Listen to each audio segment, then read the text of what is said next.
C'est maintenant. La couronne de Saint-Édouard, pièce maîtresse des joyaux de la monarchie britannique, qui a été modifiée pour le couronnement de Charles III.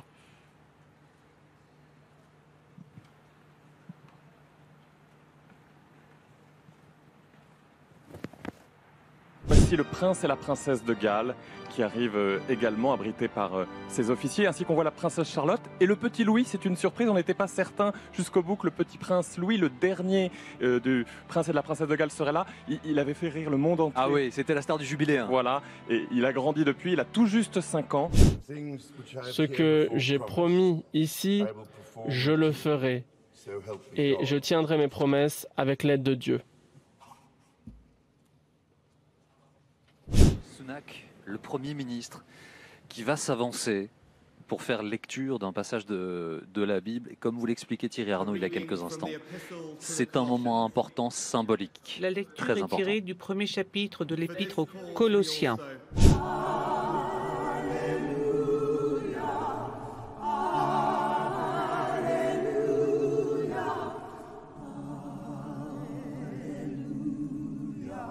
Alors l'onction donc a lieu maintenant et ensuite viendra le moment de la présentation des régalias. Régalias, ce sont ces différents emblèmes, ces symboles du pouvoir du monarque. Vous les verrez détaillés au fur et à mesure. La super tunica. Oui, une longue robe en soie dorée, bordée de soie rose, de dentelle dorée avec les symboles de la nation. Pour la première fois, Charles III s'assoit donc sur ce siège qui date de 1300, 1300. Et on présente au roi les premières régalias, les éperons d'or, gages de la chevalerie que le roi doit toucher. Alors chacune de ces épées a évidemment une signification. Thomas, elles sont symboles des différents pouvoirs du roi. Bien sûr, et l'épée est un symbole important de la chevalerie. Cette épée, l'épée de l'offrande, est censée bien sûr aider le roi à protéger le bien et à pourfendre le mal. On voit le petit prince Georges derrière son propre père. Donc c'est vraiment 3 générations de monarques ou futurs monarques qui se regardent et se répondent. Et cette robe, ce manteau royal est donc posé sur les épaules du roi pallium Charles en III. latin.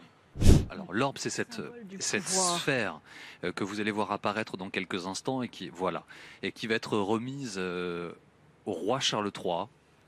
Elle est composée de 3 parties puisqu'à l'époque où elle a été créée, il n'y avait que 3 continents connus, symbolisés par ces 3 parties. L'anneau. L'anneau qui va être remis et présenté au roi Charles III. Symbole de promesse et d'engagement. Et cette fois-ci, elle est remise par un lord de confession hindoue, Lord Patel.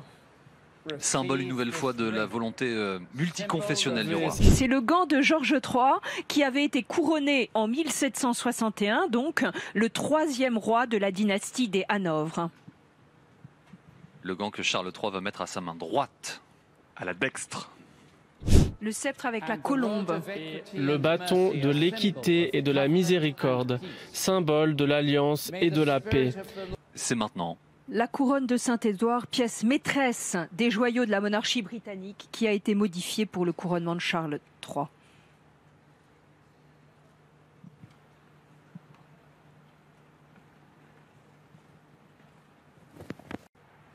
Camilla. Et voici la couronne. La couronne de la reine Mary, couronne de 1911, qui a été personnalisée et qui aujourd'hui est sertie de joyaux, de diamants appartenant et étant portée pendant très longtemps par la reine Elisabeth II. C'est une manière d'associer aussi la reine, la défunte reine.